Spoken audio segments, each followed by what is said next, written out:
இப்போ நேரடியாக பார்வையற்றவர்களுடைய சாட்சிகளை பார்க்க இருக்கிறோம். குறிப்பாக இந்த நிறுவனத்துக்கு வந்துட்ட பிறகு அவங்களுடைய வாழ்க்கையில் எப்படிப்பட்ட மாற்றம் வந்தது நேரடியாக பார்க்கலாம். என்னுடைய பெயர் சிவலிங்கம். நான் கோயம்புத்தூர்லேருந்து வந்திருக்கிறேன். எனக்கு 5 வயசில் பார்வை போச்சுங்க. பார்வை போனோடனே நிறைய மருத்துவமனைகளுக்கு போனோம். அங்கே அவர்களுக்கு தந்த மருந்துனால எனக்கு எந்த விதமான பலனும் அளிக்கலை. என்னை ஸ்கூலில் சேர்த்தும் போது என்னுடைய அப்பா எனக்கு கையெழுத்து போட மறுத்துட்டார். ஏன்னா எனக்கு கண் தெரியலங்கிறனால இம்ஷியலுக்கு அட்மிஷன் போட மறுத்துட்டார். என்னுடைய தூரத்தை சொந்த ஒருத்தர் தான் எனக்கு ஸ்கூலில் சேர்த்துக்கு உதவி செஞ்சார். இது எனக்கு முதல் ஏற்பட்ட பாதிப்பு. எப்படியோ ஒரு +2 வரைக்கும் படித்து முடித்தேன். ஆனாலும் கூட +2 முடித்ததுக்கு பிறகு அடுத்ததாக ஒரு பாதிப்பு. எனக்கு 2 தங்கச்சி இருக்கிறாங்க. இவங்களுக்கு திருமணம் செய்து வைக்கக்கூடிய நிலையில் இருக்கும்போது அவங்களுக்கு மாப்பிள்ளை வீட்டில் என்னைய சொல்லலை. ஏன்னா ஒரு கண்ணு தெரியாத அண்ணன் இருக்கிறேங்கிறத அவங்களுக்கு என்னுடைய பெற்றோர் அறிவிக்கவே இல்லை.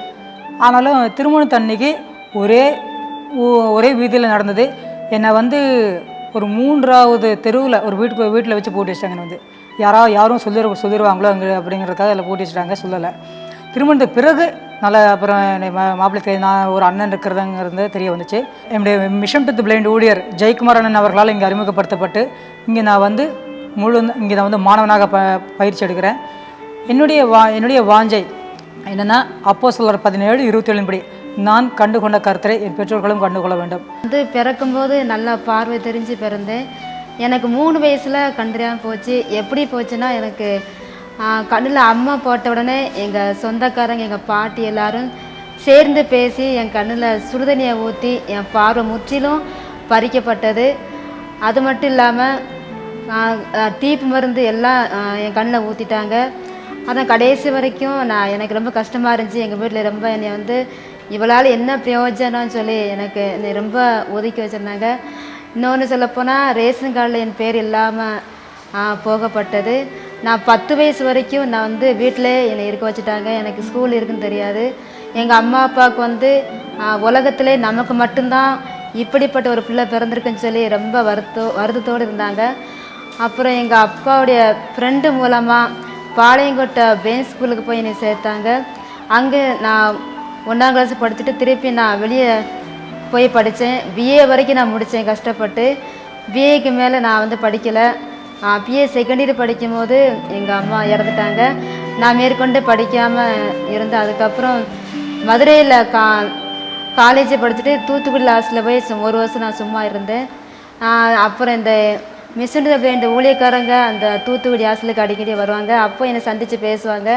சென்னையில் ஒரு நல்ல ஒரு ஹாஸ்டல் இருக்குது. அங்கே கம்ப்யூட்டர், தையல், இன்னும் பைபிளில் நிறைய காரியத்தை கற்றுக்கலான்னு சொல்லுவாங்க. நான் சரி அங்கே வரேன்னு சொன்னேன். அதுக்கு எங்கள் அப்பா என்னை விடலை. நிறைய தடைகள் வந்துச்சு. எனக்கு அந்த ஹாஸ்டலே என்னை விடலை. ரொம்ப என்னை தடை பண்ணாங்க. நான் ரொம்ப நிறைய தடைகள் மத்தியிலும் நான் ஜெபம் பண்ணேன். ஜெபத்தின் மத்தியிலும் நாங்கள் சேர்ந்தேன். 2006 அங்கே வந்தேன். இங்கே நான் தையல் கற்றுக்கிட்டேன். 2009 எனக்கு தையல் பொறுப்பு எங்கள் ஆண்டி எனக்கு கொடுத்தாங்க. நான் தையல் கற்றுக்கிட்டு என்னை போல் இருக்கிற மற்ற மக்களுக்கும் நான் சொல்லிக் கொடுக்குறேன். அது மட்டும் இல்லாமல் இன்றைக்கி நான் இந்த 2009 இசைப்பணித்துறையில் நான் சேர்ந்தேன்.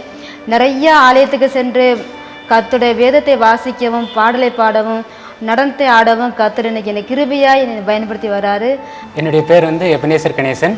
எங்கள் சொந்த ஊர் திருநெல்வேலி மாவட்டத்தில் இருக்குது. நான் பம்பாயில் டைப்பிஸ்ட்டாக வேலை பார்க்கும்போது என்னுடைய பார்வையை இழந்தேன். இங்கே வீட்டுக்கு வந்த சமயத்தில் ஆப்ரேஷன் பண்ணி ஒன்றும் பிரயோஜனம் இல்லாமல் போயிடுச்சு. அந்த சமயத்தில் மனசு ரொம்ப கஷ்டமாக இருந்தது. இந்த சூழ்நிலையில் எங்கள் பக்கத்து வீட்டு சகோதரர் ஒருத்தர் வீட்டு ஜெப கூட்டத்துக்கும் அப்புறம் சர்ச்சுக்கும் கூப்பிட்டு போனாங்க.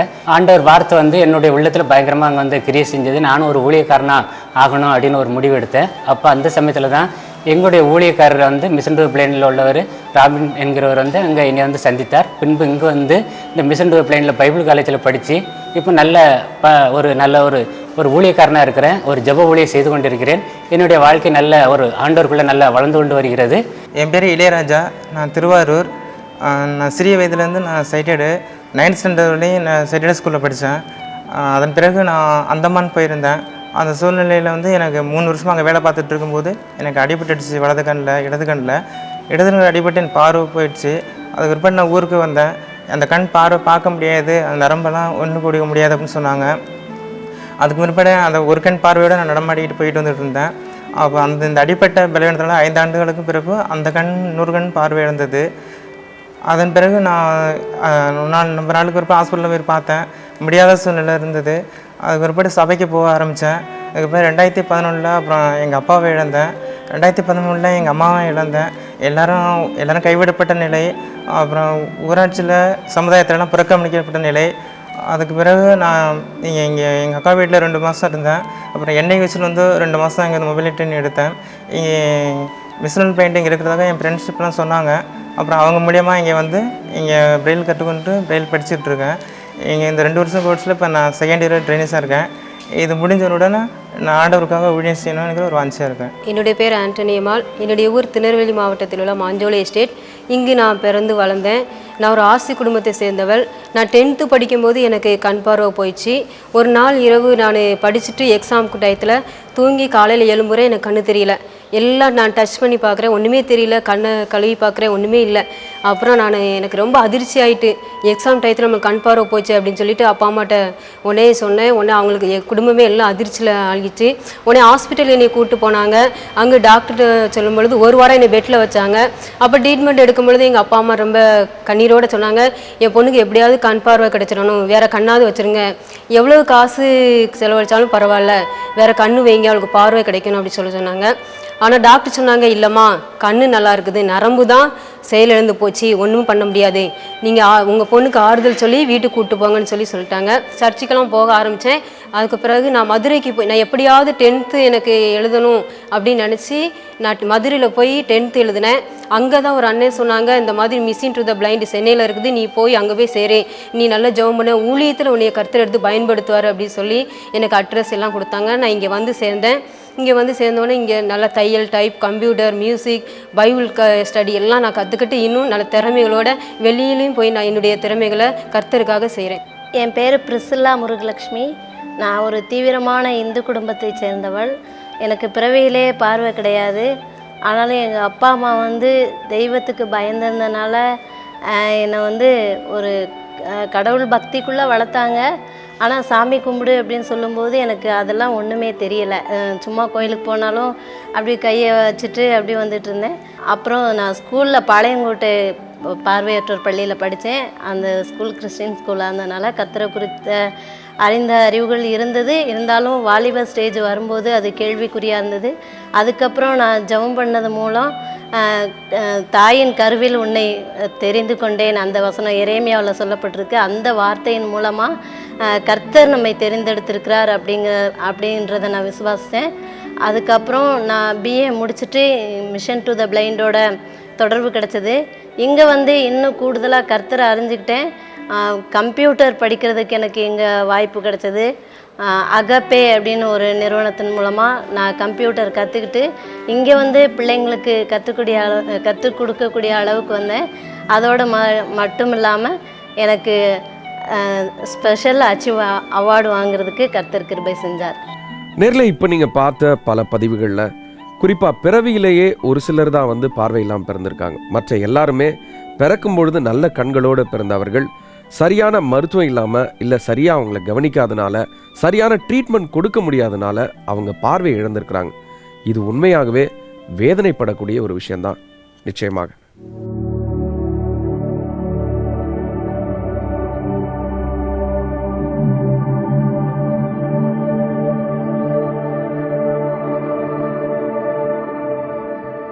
தொடர்ந்து மிஷன் டு த பிளைண்ட் நிறுவன இயக்குனர் சகோதரி அவர்களை நாம் சந்திக்கலாம். சால்வேஷன் டிவி சார்பாக சுதந்திர தினத்தன்று உங்களை சந்திப்பதில் மிக்க மகிழ்ச்சி ஆண்டி. குறிப்பாக இந்தியாவில் பல சகோதர சகோதரிகள் பார்வையே இல்லாமல் சுதந்திரமே பறிப்போய் விட்டது என்று எண்ணிக்கொண்டிருக்கிற இந்த நேரத்தில் ஆண்டோரோட துணையோட ஒரு விழியாக இருந்து இன்றைக்கு பல பார்வையற்ற சகோதர சகோதரிகளை ஆண்டவருக்குள்ளே நடத்தியிருக்கீங்க. இதற்கு முதலாவது ஆண்டவருக்கும் என்பதாக உங்களுக்கும் சால்வேஷன் டிவி சார்பாக மனமார்ந்த நன்றிகளை தெரிவிக்கிறோம் ஆண்டி. நன்றி. குறிப்பாக நேரடியாக நிகழ்ச்சிக்குள்ள போலாம் ஆண்டி. இந்த ஊழியத்தை ஆரம்பிக்க எப்போ உங்களுக்கு இப்படிப்பட்ட ஒரு தாகம் வந்தது? இதற்கான பின்னணி என்ன ஆண்டி? பார்வையற்ற மக்களை குறித்த ஒரு அறிமுகம் என்பது இந்த மிஷன் டு த பிளைண்ட் அமைப்பை உருவாக்கிய என்னுடைய கணவர் மறைந்த திரு சாம் தனசீலன் அவர்களுக்கு ஆரம்ப நாட்களிலேயே இருந்தது. வாலிப வயதிலே அவர்கள் கல்லூரி மாணவராக பாளையங்கோட்டையிலே சென்ட் ஜான்ஸ் காலேஜிலே படித்து கொண்டிருக்கும்போது அங்கே அருகிலே இருந்த இப்போதும் இருந்து வரும் பார்வையற்றோருக்கான பள்ளி மாணவர்களுக்கு அவர்கள் மேத்தமேட்டிக்ஸ் சொல்லிக் கொடுப்பது வழக்கம். அப்படி அவர்களோடு ஆரம்பித்த அந்த நட்புறவு சென்னை வந்த பின்பும் தொடர்ந்தது. என்னுடைய கணவர் யூத் ஃபார் கிரைஸ்டில், இந்தியா யூத் ஃபார் கிரைஸ்டுடைய தேசிய நிர்வாக இயக்குனராக சென்னையிலே 13 ஆண்டுகள் பணிபுரிந்தார்கள். அந்த வேளையிலே பார்வையற்ற மக்களுடைய ஒரு இயக்கத்தினுடைய, தமிழ்நாட்டை சேர்ந்த ஒரு அமைப்பினுடைய நிறுவனர், அவரும் பார்வையற்றவர், இப்போது கர்த்தருடைய சமூகத்திலே அவரும் இருக்கிறார். அவர் ஒரு பைபிள் காலேஜிலே கீழ்ப்பாக்கிலே மாணவராக இருந்தபோது அவர்கள் 2 பேருக்கும் நட்பு ஏற்பட்டது. அவர்களுக்கு இவர் கவுன்சில் பண்ணினார். தொடர்ந்து அந்த பார்வையற்ற சகோதரர் தன்னுடைய வேதாகம கல்வியை முடித்த பின்பு அவரும் அவருடைய மனைவி நிரக்ஷனா ஜார்ஜுமாக அவர்கள் Christian foundation for the blind என்ற அமைப்பை துவங்கினார்கள். அதை அவர்கள் ஆரம்பிக்கும் போது அவர்கள் இருவருமே கர்த்தரையை புதிதாக ஏற்றுக்கொண்டவர்கள். அவர்களுக்கு ஆண்டவரை குறித்து அறிவிக்க வேண்டும் என்ற தாகம் இருந்தது. ஆனால் ஒரு அமைப்பை எப்படி உருவாக்குவது, அட்மினிஸ்ட்ரேஷன், அதற்காக என்னுடைய கணவரிடத்திலே அவர்கள் ஆலோசனை கேட்டு அவர்களையே போர்டு பிரசிடெண்ட்டாக இருக்கும்படியும் அவர்கள் கேட்டுக்கொண்டார்கள். ஸோ இந்த விதமாக பார்வையற்ற மக்களோடு கூட அவர்களுடைய நட்பு அறிமுகம் மற்ற எல்லா காரியங்களுமே தொடர்ந்தது. Christian foundation for the blind தமிழ்நாட்டிலே மட்டுமே ஆற்றி கொண்டிருந்தார்கள். என்னுடைய கணவர் யூத் ஃபார் கிரைஸ்ட்லே தன்னுடைய பணியை முடிக்கும் அந்த தருவாயிலே பார்வையற்றவர்களுடைய பிரச்சனைகளை அதிகமாக கண்டு கொள்ளக்கூடிய வாய்ப்பு அவர்களுக்கும் எனக்கும் உருவானது. அப்போது பார்வையற்ற மக்கள், நான் சொல்வது 24 ஆண்டுகளுக்கு முன்பு, அன்று பார்வையற்ற மக்களுடைய வாழ்க்கை நிலையை பார்க்கும்போது வறுமை நிலை மிக அதிகமாக இருந்தது. கர்த்தரை குறித்த அறிவு மிக குறைவாக இருந்தது. இதனால் அவர்களுடைய புற இருள், அக இருள் இரண்டும் சேர்ந்து, அதோடு கூட சமூகத்தின் நிராகரிப்பு, குடும்பத்தில் உள்ள புறக்கணிப்பு போன்ற பல்வேறு பாதிப்புகள் இருந்த நிலையிலே பார்வையற்ற மக்களை குறித்த ஒரு விழிப்புணர்வு அதிகமாக ஏற்பட ஆரம்பித்தது. இந்த மக்களுக்காக தேசிய ரீதியிலே எந்த அமைப்பும் கிடையாது. அதாவது கிராஸ் ரூட் இவாஞ்சலிசம் நான் சொல்வது. ஏனைய சில அமைப்புகள் இருக்கிறார்கள், ஆனால் இந்த கிராஸ் ரூட் இவாஞ்சலிசம், அதை தொடர்ந்து அவர்களை சீடத்துவத்திலே வளர்ப்பது, அதன் பின்பு தலைமைத்துவத்துக்கு அவர்களை கொண்டு போவது என்பது மிகவும், அது இல்லவே இல்லை என்றே சொல்லலாம். அதுபோல அவர்களுக்கான பிரெயிலிலே உள்ள காரியங்கள், அதாவது நான் சொல்வது இப்போது இது பிரெயில் வேதாகமம், இது மார்க்ஸ் காஸ்பல். இந்த மார்க்கு சுவிசேஷம் மட்டுமே இவ்வளவு பெரியதாக இருக்கிறது. இந்த மார்க் மட்டும் இப்போது இந்த வேதாகமத்திலே வெளிப்படுத்தல் வரையிலாக, ஆதியாகமம் தொடங்கி வெளிப்படுத்தல் வரையிலாக நாம் அவர்களுக்கு கொடுக்க வேண்டுமானால் 42 வால்யூம்ஸ் இது போல வேண்டும். 42 volumes. Bible Society of India எங்களுக்கு இதை இலவசமாக தருகிறார்கள். இதை இப்போது இந்த 24 ஆண்டு காலத்துக்கு பின்பு எல்லா மொழிகளிலுமே பைபிள் சொசைட்டி மூலம் பெற்றுக்கொள்கிறோம். ஆனால் இந்த வேதாகமத்தை அவர்கள் கற்றுக்கொள்ள வேண்டுமானால் இதற்கு முன்பாக அவர்களுக்கு வேதாகமத்தை குறித்த ஒரு விழிப்புணர்வு, அறிந்து கொள்வது எப்படி என்ற காரியங்கள் எல்லாம் தேவை. அதனால் இந்த பிரெயிலிலே இலக்கியங்கள் வெளியிட வேண்டும் என்ற ஒரு பெரிய ஒரு தாக்கம் எங்களுக்குள்ளே ஏற்பட்டது. வாலிபர் மத்தியிலே நாங்கள் பணி செய்து கொண்டிருந்தோம் என்று சொன்னேன், யூத் ஃபார் கிரைஸ்ட் மூலமாக. அதை தொடர்ந்து அதை விடும் நேரம் வந்தபோது நாங்கள் ஜபித்து இந்த ஊழியத்தை ஆரம்பித்தோம். கர்த்தர் கொடுத்த அந்த பாரம், அதன் விளைவாக இந்த ஊழியத்தை ஆரம்பித்தோம். நிச்சயமாண்டி, நேரடியாக இன்னைக்கு குறிப்பாக அந்த பார்வையற்றோர் மத்தியில் மிஷன் டு த பிளைண்ட் ஒரு பெரிய ஒரு அந்த ஊழியத்தை குறித்து நம்ம பார்க்கும்போது நீங்கள் செய்கிற பணியை வந்து உண்மையாகவே வார்த்தைகளால் சொல்ல முடியாது. இருந்தால் கூட என்னுடைய அடிப்படையான ஒரு கேள்வி என்னன்னா, இன்றைக்கு பார்வையற்ற இருக்கிற ஒரு சகோதரியை நம்ம போய் அப்ரோச் பண்ணோன்னா, எனக்கு ஏன் இந்த நிலை, இப்போ கடவுள்னு ஒருத்தர் இருந்தார்னா எனக்கு ஏன் இந்த நிலை, ஏன் நான் இப்படி பிறக்க வேண்டும், அப்படிதான் அவனுடைய பேசிக்கான ஒரு கேள்வியா இருக்கும். இந்த கேள்வி உங்கள் மத்தியிலும் நிச்சயமாக முன்வைக்கப்படும். இதை நீங்கள் எப்படி பார்க்கிறீர்கள்? உங்கள் வார்த்தைகள் என்ன? பார்வையற்றவர்களுக்கு நாம் ஆண்டவரை குறித்து சொல்லும் போது வருகிற முதல் கேள்வி இதுதான். அடுத்ததாக அவர்கள் கேட்பது இன்னும் கூட கொஞ்சம் நமக்கு வேதனையையும் அதே வேளையில் ஒரு வியப்பையும் உண்டாக்கும். சரி, உங்கள் இயேசு இவ்வளவு பார்வையற்றவர்கள் மேல் அன்புள்ளவரானால் அவர் ஏன் எங்களை பார்வையற்றவராக உருவாக்க வேண்டும் என்பது ஒரு கேள்வி. அடுத்து அவர்கள் சொல்லுவது, இந்த இயேசு மீண்டும் இந்த உலகத்திலே பார்வையற்றவராக பிறக்கட்டும், அவர் பார்வையற்ற ஒரு பெண்ணை திருமணம் செய்யட்டும், அவர்களுக்கு பார்வையற்ற குழந்தைகள் பிறக்கட்டும். இந்த உலகத்திலே இப்படி பார்வையற்றவர்கள் படுகிற துன்பங்களையெல்லாம் அவர் அனுபவிக்கும் போதுதான் எங்களை அவர் புரிந்து கொள்ள முடியும், எங்களுக்கு உதவி செய்ய முடியும் என்று சொல்லுகிறவர்களும் இருக்கிறார்கள். இன்னொரு வகையிலே, உங்கள் இயேசு வல்லமை உள்ளவர் அல்லவா, எனக்கு அவர் பார்வை தரட்டும், அப்போது அவரை நான் ஏற்றுக்கொள்ளுவேன் என்று சொல்பவர்களும் உண்டு. இந்த வார்த்தைகள் இப்படி தான் அவர்களுடைய கேள்வி வந்து frame ஆகும். முதல் கேள்வி இதுதான். இவர்களுக்கு நீங்க பேசிக்கா இப்போ பார்வையற்றோர் சொல்லும்பொழுது இவங்க எப்படி கேட்டகரைஸ் பண்ணப்படுறாங்க, இவர்களை நீங்க எப்படி அப்ரோச் பண்றீங்க ஆண்டி, எப்படி நீங்க செக்ரிகேட் பண்றீங்க அவங்க? பார்வையற்றவர்கள் சிலர் ஆண்டவரை குறித்து ஏற்கனவே அறிந்தவர்கள். அவர்கள் கிறிஸ்தவ பார்வையற்றோர் பள்ளிகளிலே படித்திருப்பார்கள். சிலர் திருச்சபைகளுக்கு அருகாமையிலே இருப்பவர்கள் அருகிலுள்ள கிறிஸ்தவ மக்களால் ஆலயத்துக்கு அழைத்து செல்லப்பட்டிருப்பார்கள். இந்த நிலையில் ஆண்டவராகிய இயேசுவை குறித்து அவர்கள் நன்றாக மூளை அறிவு இருக்கும். சரி, இவர்கள் இது ஒரு சாரார். இவர்களுக்கு இயேசு கிறிஸ்துவை குறித்து சொல்லுவதும் அவர்களுக்குள்ளே ஆன்மீக விழிப்புணர்வை ஏற்படுத்துவது, இயேசு கிறிஸ்துவின் ரட்சிப்புக்குள் வழி நடத்துவது, அப்புறம் மேலான கட்டத்துக்கு சீடத்துவம் தலைமைத்துவம் என்று வளர்ப்பது, அது கொஞ்சம் ஈஸியான காரியம், இலகுவான காரியம். ஆனால் அதே வேளையில் எதிர்ப்பாளர்களும் உண்டு.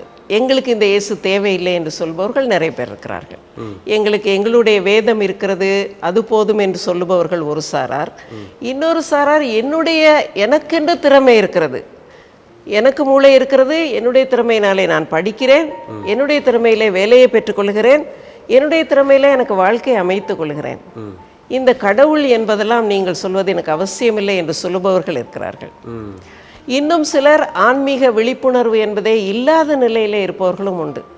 பிறந்தோம் வாழ்ந்தோம், அவங்கள இன்னும் சொல்லப்போனால் வெந்ததை தின்னுட்டு விதி வந்தா சாவோன்னு இருக்கிற எங்களுக்கு போய் இதெல்லாம் சொல்கிறீங்க வேண்டான்னு சொல்கிறவங்க இருக்கிறாங்க. இன்னும் வட இந்திய பகுதிகளிலே நாங்கள் போயிருக்கிறோம். அங்கேயும் நம்முடைய வேலைகள் நடக்கிறது. இயேசு கிறிஸ்து யார் என்றால் தெரியாத நிலை, ரட்சிப்பு என்றால் புரிந்து கொள்ள முடியாத நிலையில் இருக்கிறவர்களும் இருக்கிறார்கள். நிச்சயமா இந்த நீங்க இப்ப அங்கிள் இருக்கிற அந்த காலகட்டத்தில் அந்த யூத் ஃபார் கிரைஸ்ட்லேருந்து வெளியில வந்து அடுத்தது இதை ஆரம்பிக்கும் பொழுது அந்த முதல் கட்ட பணியில் அவருடைய வார்த்தைகள் எப்படி இருந்தது, அவங்களுடைய தரிசனம் எப்படி இருந்தது, அவங்களுடைய நோக்கம் எப்படி இதை கொண்டு போனோம், இல்லை எப்படி இதை நடத்தி செல்ல வேண்டும் என்று சொல்ல வார்த்தைகள்லாம் எப்படி இருந்தது? நாங்கள் கற்றுக்கொண்ட அந்த தேவைகள், எங்களுக்கு ஏற்பட்ட விழிப்புணர்வு, இதன் விளைவாக முதலாவதாக பார்வையற்ற மக்களை இயேசு கிறிஸ்துவுக்குள் வழிநடத்த வேண்டும், அவர்களுக்குள் உள்ளான ஒளியை கொடுக்க வேண்டும். அவர்களுடைய தரிசனம் எல்லாம் சுவிசேஷத்தின் வல்லமை பார்வையற்ற மக்களுடைய இருளான அந்த இருதயத்திற்குள்ளே பாய்ந்து தெய்வீக வல்லமை அவர்களுடைய வாழ்க்கையை மாற்றி அவர்களுடைய உள்ளான இந்த ஒளி புற இருளினால் பாதிக்கப்படும் அந்த காரியங்களை அப்படியே புதைத்து விட வேண்டும். அவர்கள் புதுவாழ்வு பெற வேண்டும். இயேசு கிறிஸ்துவின் வல்லமையினாலே புதுவாழ்வு பெற்று அவர்கள் தங்களை குறித்த சுயமதிப்பு, நானும் கர்த்தருடைய பிள்ளை என்ற அந்த ஒரு விலையேறப்பெற்ற அந்த நிலை அவர்களுக்கு வர வேண்டும். சமுதாயத்திலேயும் அவர்களுக்கு அந்தஸ்து மாற வேண்டும். இதுதான் என்னுடைய கணவருடைய முழுமையான அந்த ஒரு தாகம். அதோடு கூடத்தான் இந்த ஊழியத்தை நாங்கள் ஆரம்பிக்கும் பொழுது எத்தனை பார்வையற்றவர்கள் உங்ககிட்ட முதல்ல ஜாயின் பண்ணாங்க, அவர்கள் குறித்து உங்களுக்கு நினைவு இருக்கா? அந்த காலகட்டத்தில் அந்த ஆரம்ப கால ஸ்டேஜ் எப்படி இருந்தது ஆண்டி? ஜூன் மாதம் 1ஆம் தேதி 1992ஆம் ஆண்டு அன்றுதான் மிஷன் டு த பிளைண்ட் ஆரம்பிக்கப்பட்ட நாள். 23 ஆண்டுகளை கடந்து வந்து விட்டோம். அன்று எங்களுக்கு ஒரு கீழ்ப்பாக்கத்திலே ஆம்ஸ் ரோடிலே தங்களுடைய வீட்டினுடைய மேல் மாடியை ஒரு கிறிஸ்தவ தம்பதியர் கொடுத்தாங்க. எங்களுக்கு ரெண்ட் பே பண்ண பணம் கிடையாது, ஊழியர்களை எடுத்து அவங்களை அமர்த்துறதுக்கு பணம் கிடையாது, அடுத்த வேளை நாங்கள் என்ன செய்வோன்னு எங்களுக்கு தெரியாது. ஆனாலும் நான், என்னுடைய கணவர், இன்னும் ஒரு 3 பெண்கள் ஒரு வாலிபர், 2 பார்வையற்றவர்கள். நாங்கள் 8 பேராக சேர்ந்து அந்த அறையிலே எங்களுக்கு ஒன்றுமே கிடையாது. அந்த வீட்டு அம்மா கிட்ட 2 இரவல் பாய்களை வாங்கி அந்த இடத்துல விரித்து முழங்காலிட்டு, ஆண்டவரே எங்களிடத்துல ஒன்றுமே இல்லை, ஆனால் நாங்கள் இருக்கிறோம், ஒன்றுமில்லாமையிலிருந்து எல்லாவற்றையும் செய்ய வல்லமையுள்ள நீர் எங்களோடு கூட இருக்கிறீர், அதனால் உம்மிடத்திலே எங்களை நாங்கள் ஒப்பு கொடுக்கிறோம். இந்திய நாட்டில் உள்ள ஏராளமான பார்வையற்ற மக்கள் உம்முடைய பக்கமாக அவர்கள் திரும்ப வேண்டும், இந்த பணிக்கென்று எங்களை அர்ப்பணிக்கிறோம், எடுத்து நீர் பயன்படுத்தும் என்று தான் நாங்கள் ஜெபித்தோம். அந்த 2 பார்வையற்ற இளைஞர்கள் எங்களோடு கூட அன்று இருந்தார்கள். அதன் பின்பு நாங்கள் பணியை ஆரம்பிக்க அந்த ஆண்டிலே ஒரு 3000 பார்வையற்ற மக்களை நாங்கள் சென்னையிலே, மகாராஷ்டிராவிலே, குஜராத்திலே 3 இடங்களிலே நாங்கள் ஒரு 3000 பேரை சந்தித்தோம். அதை தொடர்ந்து பணியாளர்களை அமர்த்த இன்று பணியை 18 மாநிலங்களிலே 116 ஊழியர்களோடு நாங்கள் செய்வதற்கு ஆண்டவர் எங்களை வழிநடத்தி வந்திருக்கிறார். உண்மையாகவே கேட்கவே ரொம்ப ஆச்சரியமாக இருக்குது. வெறும் ஒரு 8 பேர்னால ஆரம்ப காலகட்டத்தில் ஆரம்பிக்கப்பட்டது இந்த அளவுக்கு வளர்ச்சி அடைந்திருக்கிறது. இந்த வளர்ந்து வரும் நாட்களில் நீங்கள் சந்திக்கும் சவால்கள் என்ன? குறிப்பாக சந்தித்தன்னு கேட்குறீங்க இல்லையா? சந்தித்து கொண்டிருக்கிற ஓகே, சந்தித்த சவால்கள் என்பது ஒன்றுமில்லாத நிலையிலே பணியிலே எந்த விதமான ரிசோர்ஸ் மெட்டீரியல்ஸ் இல்லாத காலகட்டம் அது. இந்த பணியை இப்படி செய்ய வேண்டும் என்று சொல்லித்தர சரியான ஆட்கள் இல்லை, மெட்டீரியல்ஸ் இல்லை வாஸ்து புரிந்து கொள்வதற்கு. ஆனாலும் கர்த்தர் நடத்துகிறார் என்ற அந்த ஒரு எண்ணத்தோடு கூட நாங்கள் செயல்பட ஆரம்பித்தோம். அந்த ஞானத்தை கர்த்தர் திரு சாம் தனசீலன் அவர்களுக்கு தந்தார். படிப்படியாக அவர்கள் தான் பெற்றுக்கொண்ட அந்த காரியங்களை எங்களுக்கு கடத்தி கொடுத்தார்கள். அவர்களுக்கு அப்போது வயது 55. இந்த 55 வயதிலே ஒரு மனிதர் ஒரு புதிய பணியை இந்த விதமாக ஒன்றுமில்லாத நிலையிலே ஆரம்பிக்க முடியுமா? அது ஒரு பெரிய கேள்வி. எப்படி இந்த ஊழியர்களை எடுத்து இந்த பணியை தேசிய ரீதியிலே அமைப்பது, அதற்கான ஒரு உடல் பலன் எனக்கு இருக்கிறதா, அதற்கான மற்ற சார்புகள் எனக்கு இருக்கிறதா, எந்த நிலையும் இல்லாத அந்த காலகட்டத்திலும் கர்த்தரையே நம்பி செல்வது ஒரு பெரிய சவாலாக இருந்தது. அடுத்து எங்களுக்கு இந்த ஊழியத்திற்கு ஊழியர்கள் கிடைப்பது என்பது ஒரு பெரிய சவால். ஏனென்றால் மற்ற பணிகள் சாதாரணமாக எங்கே போனாலும் கூட்டமாக மக்களை சந்திக்கலாம். ஆனால் பார்வையற்றவர்கள் அங்கொன்று இங்கொன்று. ஒரு கிராமத்திற்கு 5 மைல் 10 கிலோமீட்டர் 5 கிலோமீட்டர் நடந்து சென்றால்தான் ஒரு நபரை 2 நபர்களை சந்திக்க முடியும். அதுதான் என்னுடைய அடுத்த கேள்வியா இருந்திருக்கும். நீங்களே சொல்லுங்க. ஓகே, இன்றும் அந்த காரியத்தை நாங்கள் சந்திக்கிறோம். இன்றும் அந்த பிரச்சனையை சந்திக்கிறோம். அடுத்தது ஊழியர்களுக்கான ஊதியம். ஊழியத்திற்கு அர்ப்பணிப்போடு வந்தாலும் அந்த ஊழியர்களுக்கு எல்லா விதமான சலுகைகளும் தரப்பட வேண்டும் என்பது என்னுடைய கணவருடைய முக்கியமான ஒரு ஆவல் என்று சொல்லலாம். அதை முக்கியமான ஒரு இலக்காகவும் வைத்திருந்தார்கள். 1ஆம் தேதி ஊழியர்களுடைய சம்பள பணம் கொடுக்கப்பட வேண்டும். ஸோ இதற்காக ஒவ்வொரு நாளும் ஜெபிப்பதற்கு இன்று என்ன வந்திருக்கிறது, நாளை என்ன தேவை என்று ஜெபத்திலே எங்களை வழி நடத்தினார்கள். அந்த சவாலை ஜெபத்திலே தான் சந்தித்தோம். ஊழியர்களாக தேவையாக இருந்தாலும் சரி, பண விஷயமாக இருந்தாலும் சரி, வேறு என்ன காரியங்களாக எதிர்ப்புகள் நிறைய வந்தன. இந்த எல்லா சவால்களையும் சந்திப்பதற்கு ஜெபம் என்னும் ஒரு ஆயுதம். அடுத்தது கர்த்தருடைய வார்த்தை என்ன சொல்லுகிறது? திரு சாம் தனசீலன் அவர்களை குறித்து சொல்ல வேண்டுமானால் வார்த்தையின்படி வாழ்ந்த ஒரு மனிதர். கர்த்தருடைய வார்த்தையை அப்படியே தன்னுடைய வாழ்க்கையிலே ஒரு அனுபவமாக்கி அதை வாழ்ந்து காட்டி எங்களுக்கும் கற்றுக் கொடுத்த மனிதர் அவர். ஸோ இன்றும் வேதத்தையே நம்பி நாங்கள் வாழ்கிறோம். இன்னும் சந்தித்த சவால்கள் என்னன்னு கேட்பீங்கன்னா, பார்வையற்ற மக்களுடைய எதிர்பார்ப்புகள். சாதாரணமாக அவர்களுடைய பொருளாதார நிலை மிக கீழான நிலை. இன்று எவ்வளவோ உயர்ந்திருக்கிறார்கள். அன்று அந்த அடிமட்டத்திலே இருந்த நிலையிலே நீங்கள் என்ன தருவீர்கள்? எங்களுக்கு மாதந்தோறும் பண உதவி செய்வீர்களா? வேலைக்கு எங்களை எடுத்துக்கொள்வீர்களா? உங்களுடைய திருச்சபைகளிலே எங்களை வேலைக்கு அமர்த்துவீர்களா? இதுதான் கேள்வியாக இருந்தது. ஸோ எதிர்பார்ப்பு ஆன்மீக ரீதியாக அல்ல, பொருளாதார ரீதியாகவே இருந்தது. ஸோ அது ஒரு பெரிய சவாலாக இருந்தது. சத்தியத்தை சொல்ல வேண்டும், சத்தியத்தை கேட்க அவர்களுக்கு மனப்பக்குவம் இல்லை.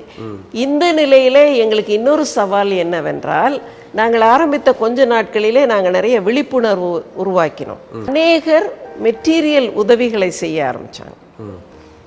சில திருச்சபைகளில் அதை உதவிகளை செய்ய ஆரம்பித்தாங்க, தனிப்பட்டவர்கள் கொடுக்க ஆரம்பித்தாங்க.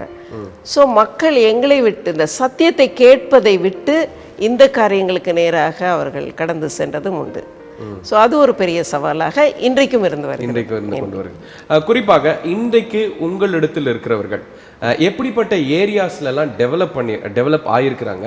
குறிப்பாக அதில் தனித்தனி நபர்களின் சாட்சிகள் குறித்து உங்களுக்கு குறிப்பாக நல்லா தெரியும். யார் ஒருத்தர் என்டர் ஆனாலும் you know the full history about them. இப்போ எப்படி ஆண்டவர்களை உயர்த்தியிருக்கிறார், அது குறித்து ஒவ்வொருத்தர் குறித்து சொல்லுங்க ஆண்டி. எங்களுடைய பணியிலே கர்த்தர் கொண்டு வந்த பார்வையற்ற மக்கள், நான் அதி உச்சகட்டத்தில் சொல்ல வேண்டுமானால், இன்றைக்கு எங்களுடைய நேஷனல் போர்டிலே பார்வையற்ற ஒருவர் நேஷனல் போர்டில் எங்களுக்கு அங்கம் வகிக்கிறார். அவர் ஒரு ட்ரஸ்டியாக இருக்கிறார். பனாரஸ் ஹிந்து யூனிவர்சிட்டியிலே அசிஸ்டன்ட் ப்ரொஃபஸராக இருக்கிறார். டாக்டர் ஏ கங்காதரன் மாணவராக இருந்த காலத்திலேயே எங்களோடு தொடர்புடையவர். அவர் கற்று தேறி இன்று அந்த உயர் பதவி வகிக்கும் போதும் நான் resident mission to the blind என்று தான் அவர் முன்னால் சொல்லுவார் தன்னை. இன்று நம்முடைய பணியிலே அதிகமாக இணைந்து நடந்தவர். இன்று நம்முடைய போர்ட் ஆஃப் ட்ரஸ்டீஸோடு உட்கார்ந்து இந்திய நாட்டினுடைய பல்வேறு மாநிலங்களிலிருந்து பல்வேறு நிலைகளில் உள்ள அந்த ட்ரஸ்டீஸோடு அவர் அமர்ந்து பார்வையற்றவர்களுக்கு எந்தெந்த விதமாக இன்னும் கூடுதலாக செய்ய முடியும் என்ற ஒரு பிளானிங் வேல்யூபிள் இன்புட்ஸ் இன்றும் தருகிறார். அது ஒரு பெரிய ஆமாம். அதுபோல் எங்களோடு தொடர்பு கொண்டவர்கள் டிவிஷனல் கமிட்டிஸ், எங்களுடைய நான் ஏற்கனவே சொன்னேன், எங்களுக்கு ஒரு 18 மாநிலங்களிலே ஒரு 50க்கு மேற்பட்ட பணித்தளங்கள் இருக்கின்றன. இந்த பணித்தளங்களை நிர்வகிப்பதற்கு உதவி செய்வதற்கு டிவிஷனல் கமிட்டிஸ் ஆங்காங்கே வைத்திருக்கிறோம்.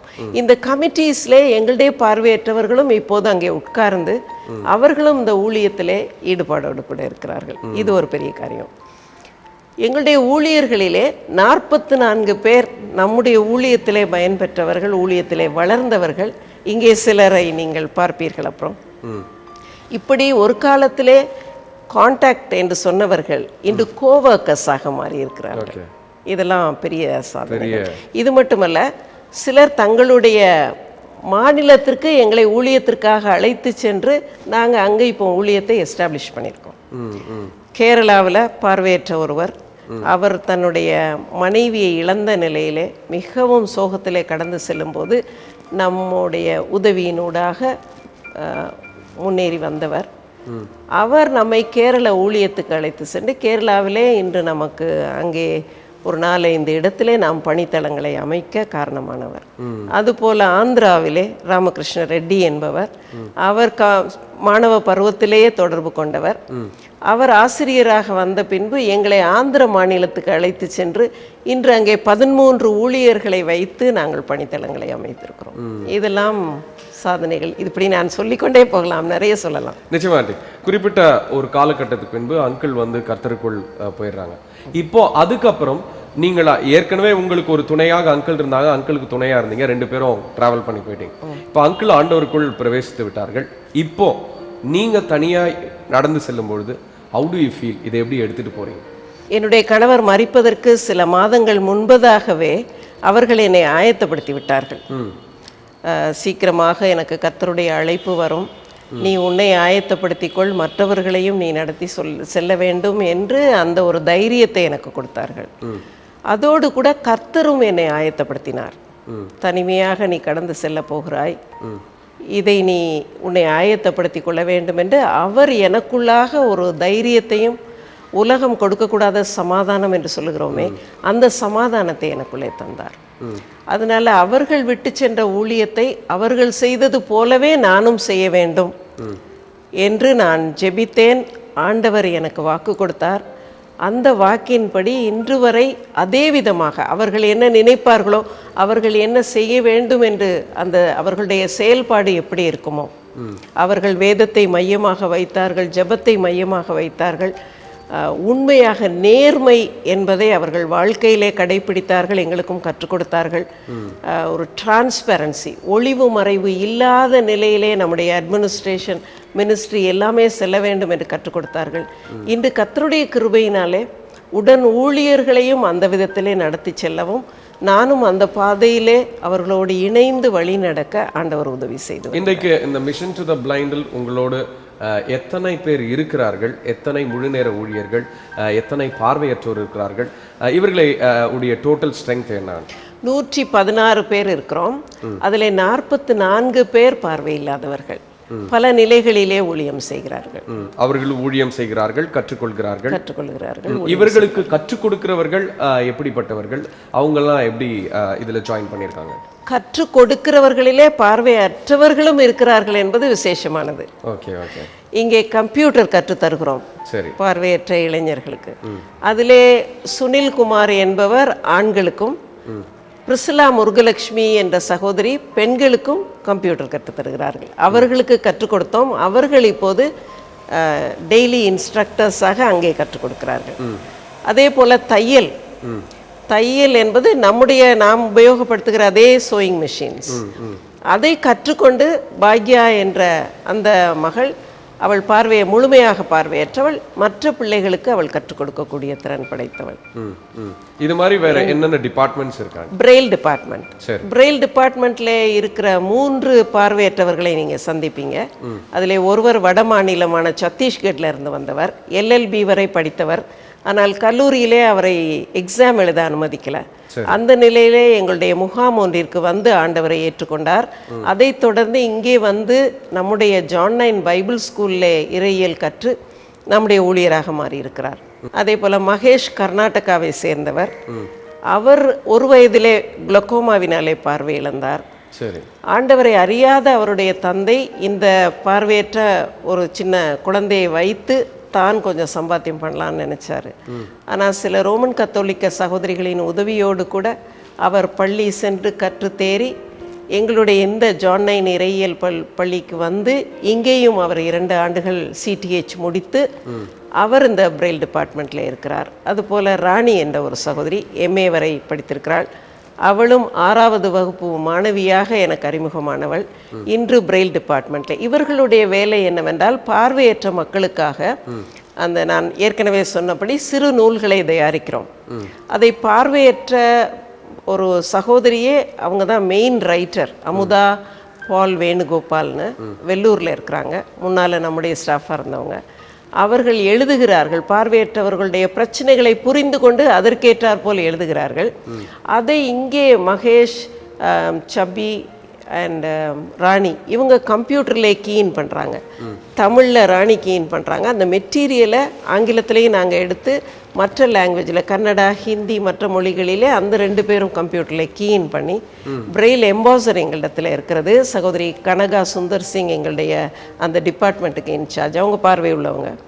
இந்த மக்களே கம்ப்யூட்டர்லேயும் கீன் பண்ணுறாங்க. அந்த எம்பாசர்லேயும் அவங்க வந்து அதை வெளியிட்டு எடுத்துடுறாங்க. அந்த மெட்டீரியலை எடுத்து அதை ஸ்பைரல் பைண்ட் பண்ணி அதை பேக் பண்ணி அனுப்புவது முதற்கொண்டு அந்த பார்வையற்றவர்களே செய்கிறாங்க. ரொம்ப ஆச்சரியமா இருக்கு கேட்க. இன்னொன்று மிக முக்கியமான ஒரு இதுனா சபை, சர்ச்சஸ் இன்னைக்கு நம்ம மிஷன் டு த பிளைண்டை எப்படி பார்த்தார்கள்? இப்போ சபையில் ஒரு கண்ணு தெரியாதவர் இருக்கிறார் என்றால் அவர்கள் எப்படி உங்களை அணுக வேண்டும்? பார்வையற்றவர்கள் திருச்சபைகளுக்கு போவது இப்போது அதிகமாக நடந்து வருகிறது. ஒரு காலகட்டத்திலே அவர்கள் வேண்டப்படாதவர்களாக ஒரு தள்ளி வைக்கப்பட்டவர்கள். ஒரு தடவை நான் இதை கூட சொல்லணும், இன்னும் எங்களுடைய ஊழியர் ஒருவர் திருச்சபைக்கு வரும்போது பாடத்தை வாசிப்பதற்காக அவர் திருச்சபைக்கு அழைக்கப்பட்டார். அவர் வந்தபோது ஆலயத்தில் இருந்த அந்த அழைக்க வேண்டியவர்களிலே ஒருவர், தம்பி இங்கே உள்ளே வந்தால் உனக்கு அதிகம் கிடைக்காது, வெளியே நில்லு, வெளியே அவங்க பெகர்ஸ் இருக்கிற இடம், அங்கே நின்னா உனக்கு நிறைய பணம் கிடைக்கும் அப்படின்னு சொல்லி அனுப்பின நாட்களும் உண்டு. பார்வையற்ற மக்கள் ஆலயத்திற்கு வரும்போது அவங்க வந்து கையேந்தி கொண்டு வருகிறார்கள் என்பதுதான் அன்றைய நிலை. ஆனால் இன்று மக்கள் வந்து ஆராதிக்கிறார்கள். ஆலயங்கள் நன்றாக வரவேற்கின்றன. ஆயர்களுக்கு நான் நன்றி சொல்ல வேண்டும். அநேக ஆலயங்களை அவர்கள் எங்களுக்கு திறக்கிறார்கள். எங்களுடைய பார்வையற்ற மக்களை அவர்கள் அன்போடு வரவேற்று, பார்வையற்றவர்கள் அங்கு சிறப்பு பாடல்களை பாட, அவர்கள் இந்த பிரெயிலிலே வேதாகம பாடங்களை அன்று ஆலயத்திலே ஆராதனையிலே என்ன வாசிக்க வேண்டுமோ அதை அவர்கள் தடவி வாசிக்க இடம் தருகிறார்கள்.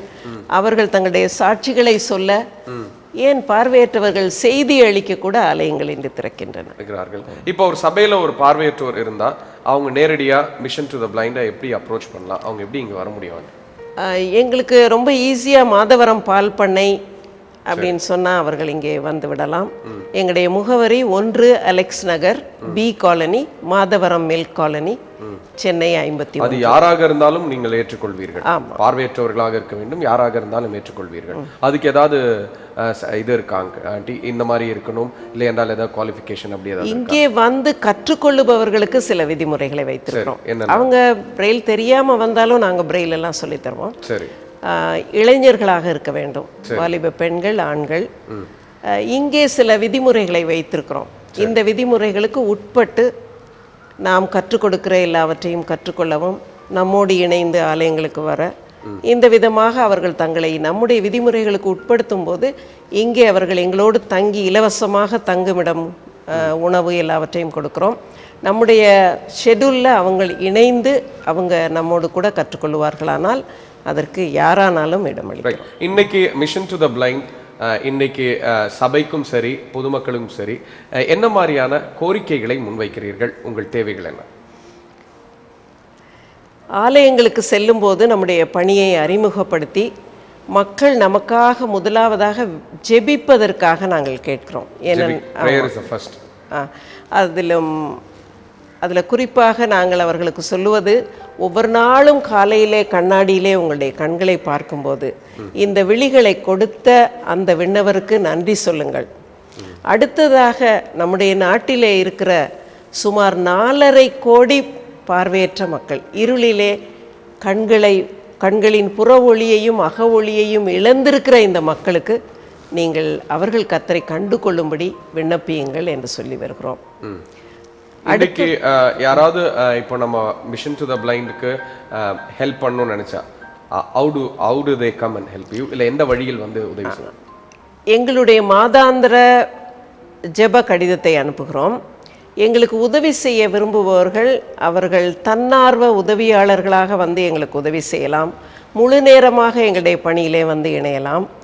ஒருவேளை எங்களுக்கு நிதி உதவி தர விரும்பினால் மிஷினரி சப்போர்ட்டாக மாதம் 4000 ரூபாய் என்று சொல்லுகிறோம். ஒரு மிஷினரியே அவங்க பகுதியை சப்போர்ட் எங்களுக்கு தரலாம். பார்வையற்ற மிஷினரி அல்லது பார்வையுள்ள மிஷினரி யாருக்கானாலும் கொடுக்கலாம். இங்கே எங்களுடைய இந்த மையம், இதே போன்ற மையங்கள் மற்ற இடங்களிலும் இருக்கிறது. திருச்சி, திருவள்ளா போன்ற இடங்களில் இருக்கிறது. இங்கே நாங்கள் ட்ரைனிங் கொடுக்குற இந்த பயிற்சி பெறுபவர்களுக்கு எல்லாம் இலவசமாக நாங்கள் தருகிறோம். அதற்கென்று அவர்கள் மாதந்தோறும் ஒரு 1500 ரூபாய் கொடுத்தால் பார்வையற்ற இளைஞர்கள் வந்து அவர்கள் தங்களுடைய வாழ்வாதாரத்திற்கு அவர்கள் தொழிற்கல்விகளை கற்றுக்கொள்கிறார்கள், வேதாகம கல்வியை கற்றுக்கொண்டு ஊழியக்காரராக மாறுகிறார்கள். இதற்கு உதவி செய்யலாம்.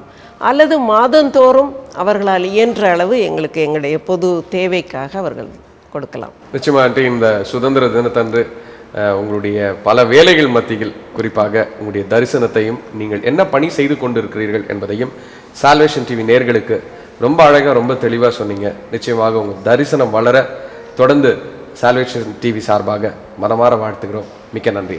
தேங்க்யூ. நேரில் ஆன்டி அவங்க சாட்சியை நம்ம கேட்டோம்.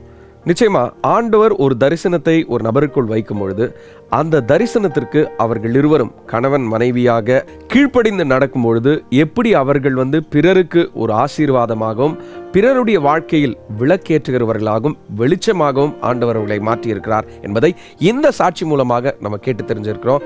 நிச்சயமாகவே இவர்கள் மற்றவர்களுக்கு ஒரு பெரிய ஆசீர்வாதம். சால்வேஷன் டிவி சார்பா அவர்களை நாங்கள் மனமாற வாழ்த்துகிறோம்.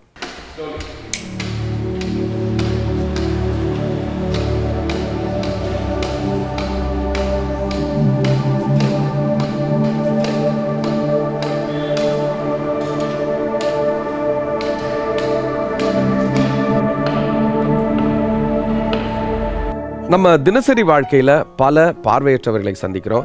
குறிப்பா அவர்களுக்கு நாம் எப்படி உதவ வேண்டும் என்பதை செயல்முறை விளக்கமாக அந்த நிறுவனத்தார் நமக்கு சொல்ல இருக்கிறாங்க. நேரடியா அதை பார்க்கலாம். என் கையில இருக்கிறது என்னன்னு தெரியுமா? சிலர் இதை ஸ்டிக்குன்னு சொல்லுவாங்க, சிலர் இதை நானே சொல்கிறேன், இது பெயர் ஒயிட் கேன். இதில் 3 கலர் இருக்குது தெரியுதா? இந்த ஒயிட் கலர் சிக்னிஃபைஸ் பீஸ், நான் சமாதானத்தோடு வருகிறேன் என்பதை அவர் சொல்லுகிறார். The red color signifies danger. சமாதானத்தோடு வந்தாலும் நான் நடக்கிற இடங்கள் ஒரு டேஞ்சரஸான இடம். நம்ம சென்னையில் பார்த்தீங்கன்னா எல்லா ரோடுமே ரொம்ப மோசமான ரோடு தான். அந்த ரோடில் ஒரு பார்வை இல்லாதவர் நடந்து வரணும்னா அது ரொம்ப கஷ்டமான ஒரு காரியம்.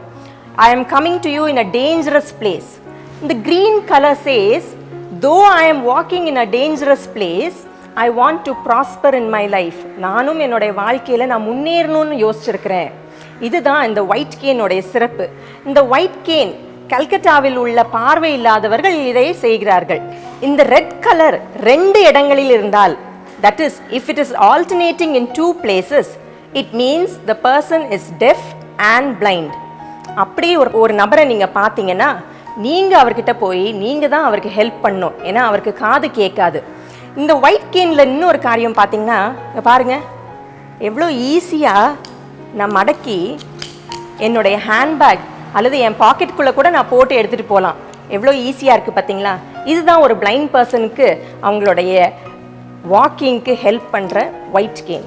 திருச்சபைகளில் நம்ம பிளைண்ட் பீப்புள்களை பொதுவாக நம்ம எப்படி வரவேற்கணும் அப்படின்னு பார்த்தீங்கன்னா, அவங்க வாசலில் நுழையும் போது அவங்க கிட்ட போயிட்டு, பிரதர் ஆர் சிஸ்டர் நான் உங்களுக்கு ஹெல்ப் பண்ணலாமா அப்படின்னு பெர்மிஷன் கேட்டுட்டு அவங்கள நீங்கள் உள்ளே கூட்டிகிட்டு வந்து அவங்க விருப்பப்படுற ரோலை அவங்கள உட்கார வைக்கலாம்.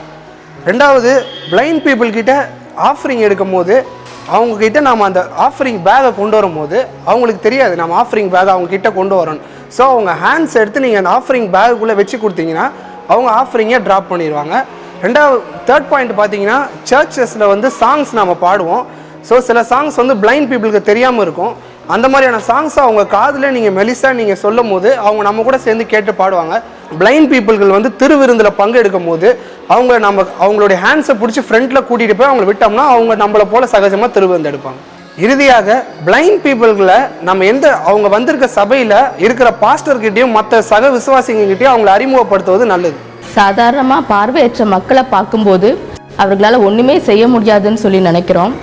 ஆனால் அவங்க வாழ்க்கையில் முன்னேறி வரணும். அவர்கள் எதிர்பார்க்கிற பரிதாபமோ யாசகமோ கிடையாது. அவர்களுடைய வாழ்வாதாரத்துக்கு தேவையான தையர் கலைகளை இங்கே கற்றுக் கொடுக்குறோம். இது சென்னையில் இருக்கிற மிஷன் டு த பிளைண்ட் ஸ்தாபனத்தின் மூலமாக பார்வையற்ற பெண்களுக்கு இந்த பேக் ஸ்டிச் பண்ணுறதுக்கு சொல்லிக் கொடுக்குறோம். பார்வையற்ற மக்கள் இதன் மூலியமாக அவர்களுடைய வாழ்வாதாரத்தை அவர்கள் பெற்றுக்கொள்ள முடியும். அடுத்ததாக ராணி என்கிற பார்வையற்ற சகோதரியோடைய சாட்சியை கேட்க இருக்கிறோம். குறிப்பா இயேசு அவர்களுடைய வாழ்க்கையில் வந்த பின்பு எப்படிப்பட்ட ஒரு மாற்றத்தை, ஒன்றுமில்லாமையிலிருந்து எப்படி ஆண்டவர்களை பயன்படுத்தி கொண்டிருக்கிறார் என்பதை நேரடியா அவங்க சொல்ல நம்ம கேட்க இருக்கிறோம். நிகழ்ச்சிக்குள் போலாம். உங்களுக்கு கண்கள் எப்போ இருந்து பார்வையற்றதாக மாறினது? அந்த சம்பவம் எப்போ? எனக்கு பிறக்கும் போது எனக்கு நன்றாக கண் பார்வை இருந்தது. 3 வயது இருக்கும்போது அம்மை நோயினால் என்னோட பார்வை பாதிக்கப்பட்டது. முதலாவது எனக்கு அம்மை நோய் அது ஒரு கண்ணில் வந்தது. அது இன்ஃபெக்ஷன் ஆனதுனால என்னோட அடுத்த கண்ணிலையும் நான் பார்வை இழந்துட்டேன். என்னோட ஃபேமிலி ஹிந்து ஃபேமிலி தான். நான் ஹாஸ்பிட்டலில் என்ன ஏதோ ஒரு ஃபீவர் அப்படின்னு நினச்சி அட்மிட் பண்ணுறாங்க அப்படி தான் நான் நினச்சேன். ஆனால் நான் ஹாஸ்பிட்டல்லேருந்து நான் திரும்பி வரும்போது தான் என்னை எப்போதும் போல் என்னோடய ஃப்ரெண்ட்ஸ் விளையாட கூப்பிட்டாங்க. அவங்க விளையாட கூப்பிட்ட இடத்துக்கு என்னால் போக முடியல. இது எல்லாத்துக்கும் மேலாக என்னோட அம்மா அப்பாவோட முகத்தை பார்க்க முடியலையேன்ற வேதனை அந்த நாளில் எனக்கு ரொம்ப அதிகமாக இருந்தது. இந்த சம்பவம் அதாவது சின்ன வயசில் இப்படி நடந்தது. இந்த சம்பவத்தை யோசிக்கும் போதெல்லாம் எனக்கு மட்டும் ஏன் இப்படி நடந்தது அப்படின்ற ஒரு கேள்வி உங்களுக்கு வரும். நீங்கள் எப்படி பார்க்குறீங்க அதை? எனக்கு முதலாவது அந்த கேள்வி இருந்தது. ஏன்னா என்னோட அம்மா அப்பாவோட அன்பு எனக்கு குறையல. ஆனால் என்னை சுற்றி இருக்கிறவங்க பார்த்தீங்கன்னா எங்கள் அம்மா அப்பாவை கன்ஃபியூஸ் பண்ணாங்க. இவ ஒரு பார்வையற்றவளாக இருக்கிறா, என் கூட பிறந்தவங்க இன்னும் 3 பேர் இருக்கிறாங்க, அவங்கெல்லாம் நல்லா இருக்கிறாங்க, இவ மட்டும் இப்படி பிறந்திருக்கிறா, இவளை வச்சு நீங்கள் என்ன செய்ய போறீங்க, வேஸ்ட்டு அப்படின்னு சொல்லும் போதெல்லாம் எனக்கு மனசு ரொம்ப கஷ்டமாக இருக்கும். அப்படியே நான் இப்படி இருக்கிறேன், எனக்கு பார்வையே கிடைக்காதா? நான் எத்தனையோ கோயில்களுக்கு போயிருக்கேன், எனக்கு சாமி என்னைக்காவது ஒரு நாள் கண்ணு தரும், நானும் என்னோட அம்மா அப்பாவை பார்ப்பேன்ற ஒரு நல்ல ஒரு எதிர்பார்ப்பெல்லாம் இருந்தது. ஆனால் அதெல்லாம் எனக்கு கிடைக்கல. அதுக்கப்புறமா நான் 6th படிக்கும்போது எனக்கு மிஷன் டு த பிளைண்டோட கான்டாக்ட் கிடச்சிது. எங்கள் ஆன்ட்டிக்கு ஒவ்வொரு நாளும் நான் அடிக்கடி கால் பண்ணுவேன். அவங்க வந்து எனக்கு ஏசு கிறிஸ்துவை பற்றி சொன்னாங்க. அப்போ தான் நான் ஏசு கிறிஸ்துவையும் ஏற்றுக்கொள்ளவும் என்னோட பார்வையின்மையை ஏற்றுக்கொள்ளவும் அவங்களோட கவுன்சிலிங் எனக்கு உதவியாக இருந்தது. இதுக்கிடையில little flower higher secondary school for the blind சென்னையில் தேனாம்பேட்டில் இருக்குது, இங்கே நான் படித்தேன். அப்போ என்ன மாதிரி மற்ற பார்வையற்ற மக்கள் இருக்கிறாங்க அப்படின்ற ஒரு சின்ன திருப்தி எனக்கு இருந்தது. அதுக்கப்புறம் நான் இயேசு கிறிஸ்துவை கொஞ்சம் கொஞ்சமாக நான் என் உள்ளத்தில் ஏற்றுக்கொண்ட பிறகு என்னுடைய இந்த புற ஒளியை எனக்கு மேற்கொள்ள முடிந்தது. உள்ளொளியாக இயேசு கிறிஸ்து என்னுள்ள வந்ததுனால இந்த புற ஒளியை மேற்கொள்றதுக்கு எனக்கு உதவியா இருந்தது. நிஜமா. அப்படின்னா இன்னைக்கு ஒரு கேள்வி இப்படி கேட்டுக்கலாம்னு நினைக்கிறேன். இப்போ நீங்க இப்போ தூங்குறீங்க, தூங்கும்போது உங்களுக்கு கனவு வருமா? கனவு வரும், ஆனால் உங்களை மாதிரி எங்களுக்கு பார்க்க முடியாது. எங்களுக்கு எல்லாமே ஆடியோ தான், சவுண்டு கேட்கும். அதனால எங்களுக்கும் கனவு வரும். ஓகே. இப்போ குறிப்பா இந்த மாதிரியான பெண்கள், அதாவது பார்வையற்ற பெண்கள் வந்து இந்த அதாவது உலகத்துல நிறைய பேர் நம்பிக்கையே இல்லாம இருக்காங்க. அவங்களால திருமணம் செய்து கொள்ள முடியுமா? அவங்களுக்கு குடும்ப வாழ்க்கையெல்லாம் ஈடுபடுறதுக்கான முடியுமா? பார்வையற்ற மக்களால் செய்ய முடியாதது அப்படின்னு எதுவுமே கிடையாது. நம்ம முடியும் அப்படின்னு நினச்சா எல்லாமே முடியும். இப்போ பார்வையற்ற பெண்கள் திருமணமாகும், அவங்களுக்கும் குழந்தைகள் பிறக்கும். குடும்பத்தை நீங்கள் எப்படி நிர்வகிக்கிறீங்களோ, எப்படி பராமரிக்கிறீங்களோ, எல்லா காரியங்களும் பார்வையற்ற பெண்களாலையும் செய்ய முடியும். இந்த எங்கள் ஹோம் ஜெவானா ஹோம், இதில் வந்து எங்களுக்கு குக்கரி கிளாஸ் இருக்குது. எங்களுக்கு சாம்பார், ஃப்ரைட் ரைஸ் இதெல்லாம் எங்களுக்கு செய்ய சொல்லி கொடுத்துருக்குறாங்க.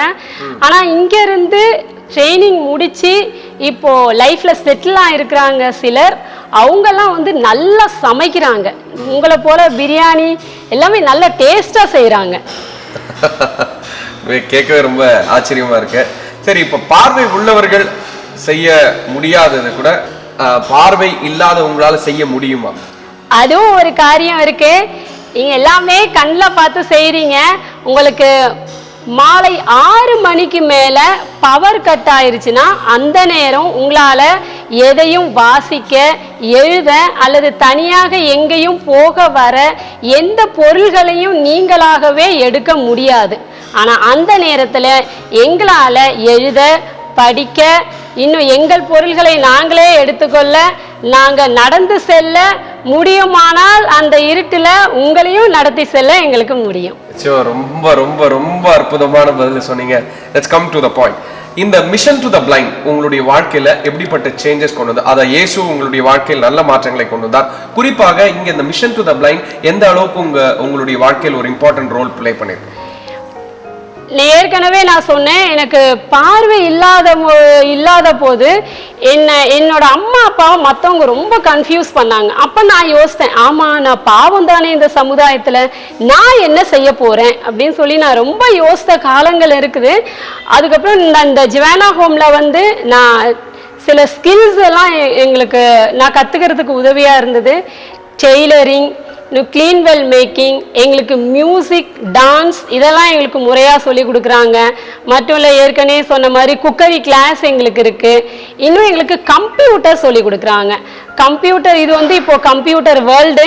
இது எங்களுக்கும் Word, Excel, internet, email, power point எல்லாமே எங்களால் இண்டிபெண்ட்டாக எங்களுக்கு உங்களை மாதிரி செய்ய முடியும். ஸோ இது எல்லாத்தையுமே நான் கற்றுக்கிட்டேன். இப்போ வந்து நான் பிரெயில் டிபார்ட்மெண்ட்டில் நான் வேலை செய்கிறேன். ஒரு காலத்தில் என்னோட பார்வையின்மை ஏற்றுக்கொள்ள முடியாமல் அல்லது இயேசு கிறிஸ்து என்றாலே யார் என்று தெரியாத சூழ்நிலையில் இருக்கும்போது இங்கிருந்து வந்த கடிதங்கள், ஏற்கனவே பார்த்த மாதிரி பைபிள், இன்னும் சிறு நூல்கள் இதெல்லாம் எனக்கு அனுப்புனாங்க. இன்னும் ஃபோன் மூலம் எனக்கு கவுன்சில் பண்ணாங்க. இதனால தான் இயேசு கிறிஸ்து என்றால் யார் என்று எனக்கு அறிந்து கொள்ள முடிந்தது. மட்டும் இல்லை, என்னுடைய பார்வையின்மையை ஏற்றுக்கொள்ள முடிந்தது. இப்படி நான் இருக்கும்போது ஜிவானா ஹோம்ல எங்களுக்கு ஒவ்வொரு நாளும் மெசேஜ் எடுப்பாங்க.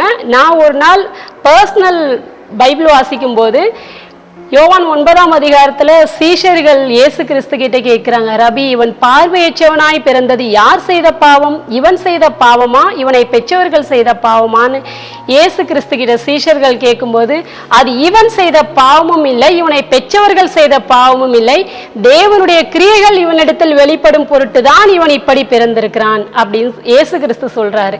அன்னைக்கு நினைச்சேன், நான் பாவம் இல்லை, இயேசு கிறிஸ்து என் மூலமா மகிமைப்படுறதுக்காக தான் நான் இப்படி பார்வையின்மையா பிறந்திருக்கிறேன் என்ற ரகசியத்தை அன்னைக்கு நான் தெரிஞ்சுக்கிட்ட நாள்ல இருந்து நான் சந்தோஷமா இருக்கேன். இந்த ரகசியத்தை இந்த மிஷன் டு த பிளைண்ட்ல, இந்த ஜுவானா ஹோம்ல வந்து தான் நான் தெரிஞ்சுக்கிட்டேன். இப்போ நான் பிரெயில் டிபார்ட்மெண்ட்ல வேலை செய்யறேன். என்ன போல பார்வையற்ற மக்களுக்கு கவுன்சில் பண்ணுறேன் லெட்டர்ஸ் மூலமாக. புத்தகங்களை நான் கம்ப்யூட்டரில் அதை கீன் பண்ணி பிரிண்ட் பண்ணி அதை பேக்கிங், அட்ரஸ் பேஸ்ட் பண்ணுறது எல்லாமே நாங்களே செய்கிறோம். ஸோ இதன் மூலம் அநேக பார்வையற்ற மக்கள் கர்த்தரை ஏற்றுக்கிறாங்க. அவங்களுடைய பிரச்சனைகள்ல இருந்து அவங்க ஓவர் கம் ஆகிறதுக்கு எங்களோட லெட்டர்ஸ் எல்லாமே ரொம்ப அவங்களுக்கு யூஸ்ஃபுல்லாக இருக்குது. நேர்களே, மிஷன் டு த பிளைண்ட்ல காலையிலேருந்து பல மணி நேரம் அவங்களோட செலவு செய்தோம். நாங்கள் முக்கியமாக அங்கே பார்த்த காரியங்கள்னா, ஆண்டவர் அவங்கள ஸ்பிரிச்சுவலாக நல்லா டெவலப் பண்ணிட்டு வராரு. அதே போல் எக்கனாமிக்கலாகவும் அவங்க பல விஷயங்களை, தொழில் சம்பந்தமாகவும் பல விஷயங்களை கற்றுக்கொள்கிறார்கள். மூன்றாவதாக ஒரு முக்கியமான கடமை இருக்குது, அது நீங்களும் நானும் செய்ய வேண்டியது. அவர்கள் சொல்லும் வார்த்தைகளாகவே அதை கேட்கலாம். பார்வையற்ற மக்களில் 20% சிகிச்சை முறைகள் மூலமாக திரும்பவும் கண் பார்வையை பெறலாம். அதில் முக்கியமானது விழி வெண் படல மாற்று அறுவை சிகிச்சை. இன்றைய மருத்துவ முறைப்படி நம்முடைய இரு கண்கள் 4 பார்வையற்றவர்களுக்கு பார்வை தர முடியும். கண் தானம் செய்வோர் இன்று குறைவாக இருப்பதனாலே பார்வையற்றவர்கள் இன்னும் இருளிலேயே வாழ்கின்றனர். கண் தானம் செய்ய முன்வாருங்கள். உங்களுடைய கண்களால் உங்கள் காலத்திற்கு பிறகு பார்வையற்ற இவர்களை போன்றவர்கள் மறுவாழ்வு பெறட்டும்.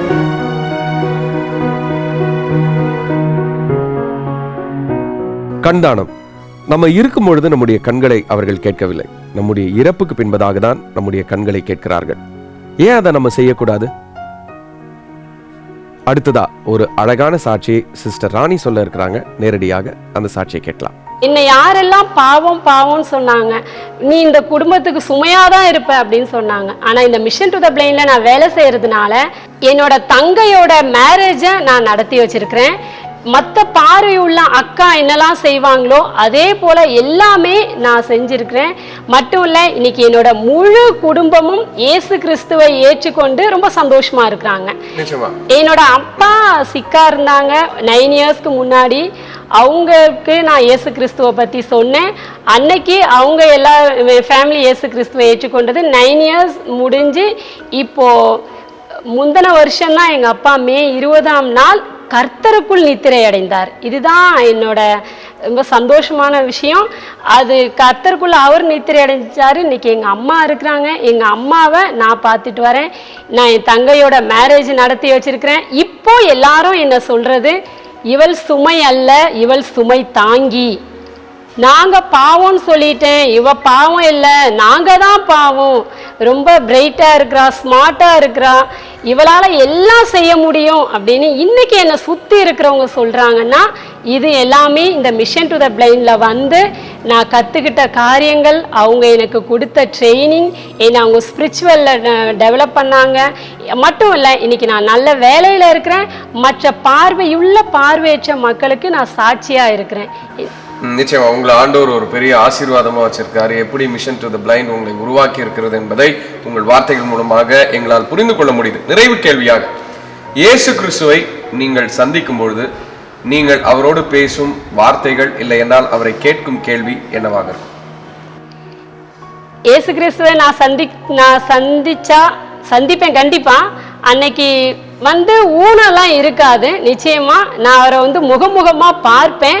அவரை நான் பார்க்கும்போது நான் முதல்ல இயேசு கிறிஸ்துக்கு தேங்க்ஸ் சொல்லுவேன்.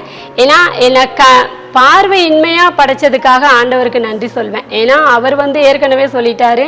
ஸோ என் மூலமாக அவர் மகிமைப்படுறதுக்காக தான் இப்படி வச்சிருக்கிறதுனால முதலாவது நான் அவருக்கு நன்றி சொல்லுவேன்.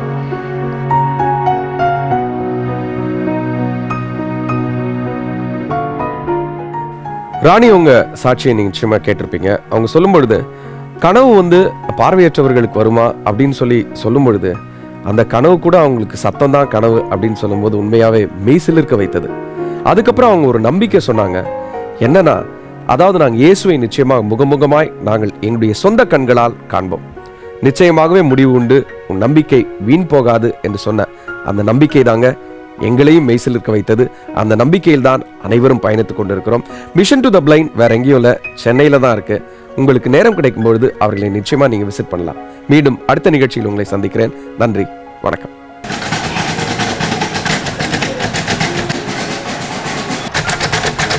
சிஸ்டர் இப்போ டைப் பண்ணீங்களா? டைப் பண்ணியிருக்கீங்க, அதை படிச்சு காட்டுங்க. இங்கு வந்திருக்கும் சால்வேஷன் டிவியிலிருந்து வருகை தந்திருக்கும் உங்கள் அனைவரையும் வருக வருக என்று வரவேற்கிறோம். உங்களுடைய வருகை எங்களுக்கு மகிழ்ச்சியை அளிக்கிறது. உங்களுடைய இந்த சேனல் மூலமாக அநேகர் கர்த்தரை குறித்து அறிந்து கொள்ள உங்களை வாழ்த்தி ஜெபிக்கிறோம். நன்றி.